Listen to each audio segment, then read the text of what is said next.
안녕하십니까.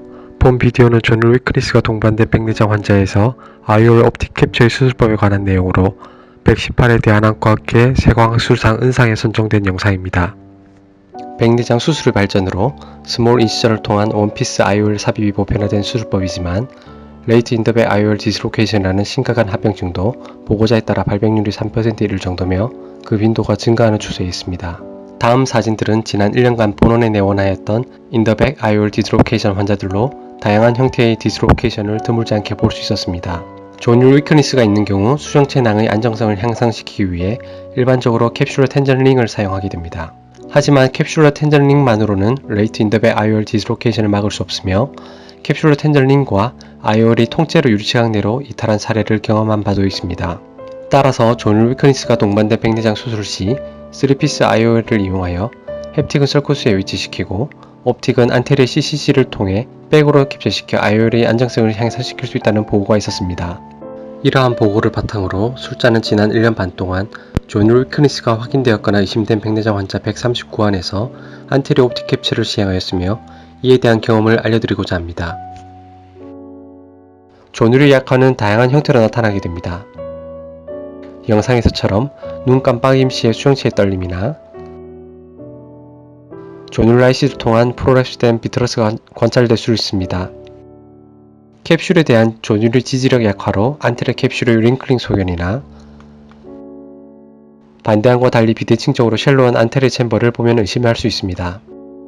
또한 반대안에 비해 불충분한 산동의 형태, 하이드로 다이섹션이 잘 되었는데도 뉴클레어 로테이션이 힘든 경우,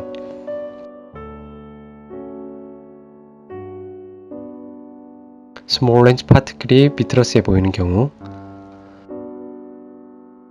INAC 플라시다 보스레 캡슐도 존율 위크니스로 인한 현상입니다. 증례를 보시겠습니다. 첫 번째 증례는 존율 라이시스가 동반된 트라우마틱 카타락 증례입니다. OBD 주입 시 5시 방에 비트러스가 밀리는 것을 볼 수 있으며 문두 밖으로 프로랩스된 비트러스는 시저로 제거하였습니다. 3시 방향에 존율 라이시스가 있는 부위로 트리암시놀린이 유리체 내로 들어가는 것을 볼 수 있습니다. 비트렉터미 커터로 안테리어 챔버 내 비트러스를 먼저 제거하고 산동이 불충분하여 아이리스 리트렉터를 동공에 걸어주었습니다. 얕은 전방으로 CCC가 어려워 드라이 포스텔의 비트렉토미를 약간 시행 후 전방을 확보하고 CCC 후 아이리스 리트렉터로 캡슐을 고정하고 수술을 진행하였습니다.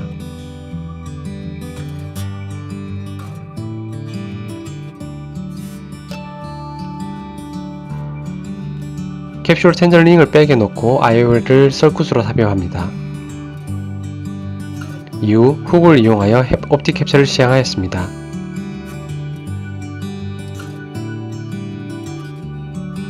수루 6주 영상으로 IOL 떨림은 관찰되지 않고 약간 인페리어 디센터 되었지만 나은 시력 1.0입니다. 두 번째 증례는 파코도네시스가 동반된 하이 마이오피아 증례입니다.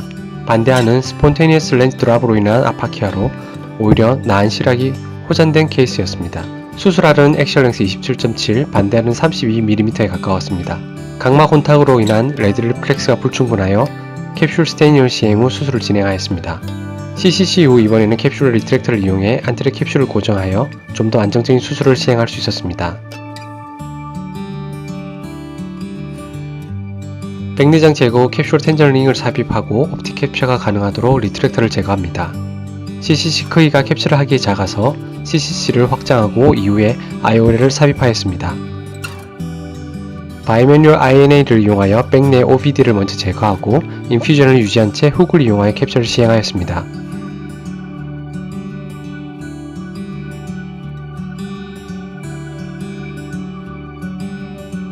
수루 3주 나은 시력 0.7로 인공 수정체는 떨림없이 안정적이었습니다. 세 번째 증례는 앵글 클로즈 어택의 과거력과 셜로우 안테리어 챔버 시비어 파코도네시스 증례입니다.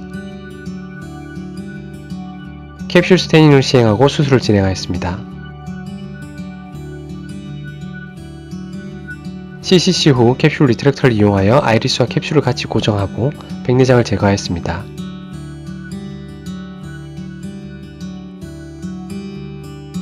로우 비스코시티 OVD 주입 후 옵틱 캡처를 위해 캡슐 리트렉터를 아이리스로 옮겨 산동을 유지하였습니다.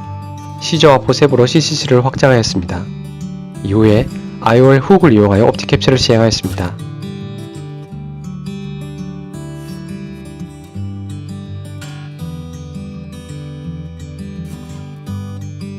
수루 3주 교정 시로 0.6, IOL은 떨림없이 안정적이었습니다. 다음 영상은 안테리어 옵틱 캡처 시 발생할 수 있는 문제점과 이에 대한 해결 및 예방법, 그리고 캡처 시 팁에 대해 알려드리고자 합니다. 옵틱 캡처를 위해서는 약 4.5mm 크기 적절한 CCC 크기가 필수적인데 코니어 마커의 도움을 받을 수도 있습니다. 옵틱 캡처 이후 백 내에 OVD가 일부 남을 경우 낙내 수분이 증가하면서 캡슐러 블락 신드롬이 발생할 수 있습니다. 본 사진도 수루 3주에 발견된 캡슐러 블락 신드롬으로 인공 수정체가 앞으로 밀려있는 소견이 보입니다. 이는 야그 포셀의 캡슐로토미를 통해 쉽게 해결하였습니다. 이를 예방하기 위해서는 낙내 OVD 제거를 잘 해주어야 하는데 바이매뉴얼 INA로 낙내의 OVD를 먼저 제거하고 옵틱 캡처를 연속적으로 시행할 수 있으며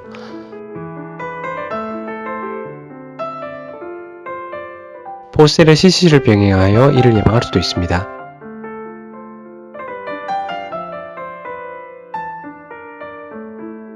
간혹 점탄물질을 제거하는 과정 중 썰구수에 있던 햅틱의 전방 이탈이 생기기도 하는데 이럴 경우 OVD를 다시 주입하여 보셉으로 햅틱 리포션을 시행하면 됩니다.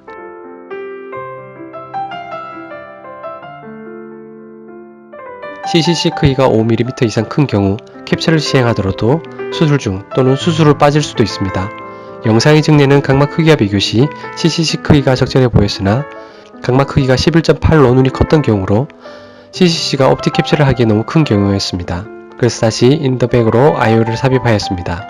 옵틱 캡처 후 옵틱이 확실히 캡처되었는지 의심스러운 경우가 있습니다. 이럴 경우 IOL 훅을 이용하여 옵틱 위로 안테리어 캡슐 마진이 있는지 확인해 볼 수 있습니다. 또한 조율 손상이 심할 경우 원핸드 테크닉으로는 캡처가 힘들 수도 있어 바이매뉴얼 테크닉이 도움이 되는데 한쪽 훅으로는 CCC 마진을 당기고 반대쪽 훅으로 옵틱 캡처를 시행하여 조율에 대한 손상을 예방할 수 있습니다. 저자는 139안의 옵틱 캡처를 시행하면서 40안에서 아이리스 또는 캡슐 리트럭터를 사용하였고 30안에서 캡슐 텐저링 삽입을 함께 시행하였습니다. 옵틱 캡처의 원인은 슈도 엑스플로이션 신드롬, 어시메트리 셜로 안테리어 챔버, 트라우마, 하이마이오페아 순 등이었으며 그 외에 술중 조율 위크니스 사인이 확인된 경우에도 시행하였습니다. 모든 안에서 안정적인 옵틱 캡처가 유지되었으나 캡슐러 블락 신드롬 4만, 일시적인 안압 상승 2안이 있었고 트라우마와 슈도 엑스플로이션 신드롬 각각 1안에서 마일드한 디센트레이션이 있었는데 두 안 모두 중심 3mm 범위에서 유효한 굴절 이상을 유발하지 않아서 시력에 큰 영향을 주진 않았습니다. 앞으로 장기적인 경과 관찰이 필요하겠지만 지금까지 케이스를 통해 안테리어 옵틱 캡처는 조율 위크니스로 인한 IOL 디스로케이션을 줄일 수 있는 훌륭한 수술법이 될 수 있다고 생각됩니다. 감사합니다.